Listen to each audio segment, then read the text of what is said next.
स्वतंत्रता के अधिकार को जो अनुच्छेद 19 से लेकर के 22 तक रखा गया है।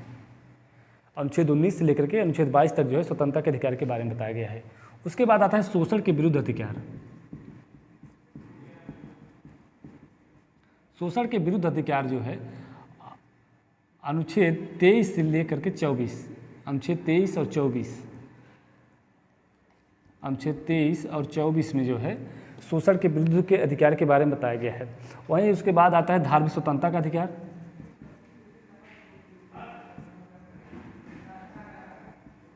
धार्मिक स्वतंत्रता का अधिकार जो है अनुच्छेद 25 से लेकर के अनुच्छेद 28 तक, धार्मिक स्वतंत्रता के अधिकार को अनुच्छेद 25 से लेकर के अनुच्छेद 28 तक जो है धार्मिक स्वतंत्रता के बारे में बताया गया है।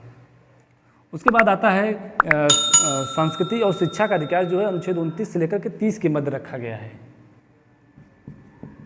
संस्कृति एवं शिक्षा का अधिकार इसे जो है 29-30 में रखा गया है।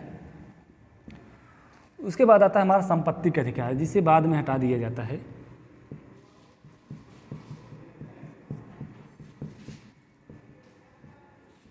संपत्ति के अधिकार को अनुच्छेद 31 में रखा गया है, रखा गया था, अब इसे हटा दिया गया है।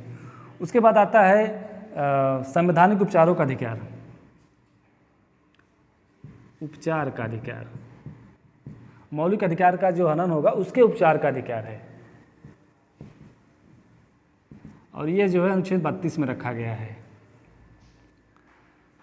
ये संवैधानिक उपचारों का अधिकार है। तो इस प्रकार देखें तो इनकी संख्या में कुल देखें 1, 2, 3, 4, 5, 6 कुल 7।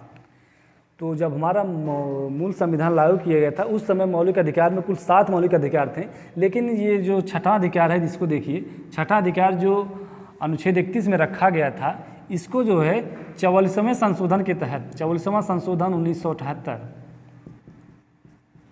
44वां संशोधन 1978 के तहत जो है मौलिक अधिकार की श्रेणी से संपत्ति के अधिकार को हटा करके, मौलिक अधिकार की श्रेणी से संपत्ति के अधिकार को हटा करके इसे 300 क में रखा गया। और जब इसे 300 क में रखा गया तब ये मौलिक अधिकार नहीं रह गया और ये तब इसे विधिक अधिकार के नाम से जाना जाता है। तब इसे जो है विधिक अधिकार कहा गया। पूछा जाता है कि मौलिक अधिकार क्या है, संपत्ति का अधिकार क्या है। संपत्ति का अधिकार मौलिक अधिकार नहीं है, संपत्ति का अधिकार विधिक अधिकार हो गया है, क्योंकि 44वें संविधान संशोधन के तहत जब इसे जो है मौलिक अधिकार के श्रेणी से हटा दिया गया, उसके बाद जब इसे 300 क की श्रेणी में रखा जाता है तो ये विधिक अधिकार हो जाता है। तो इस प्रकार ये हमारा मौलिक अधिकार था, और मौलिक अधिकार में जो है 7 मौलिक अधिकार थे, जिसमें से एक अनुच्छेद 31 को है हटा दिया गया और संपत्ति के अधिकार के जो नाम से जाना जाता था, और इसे जो है विधिक अधिकार बना दिया जाता है।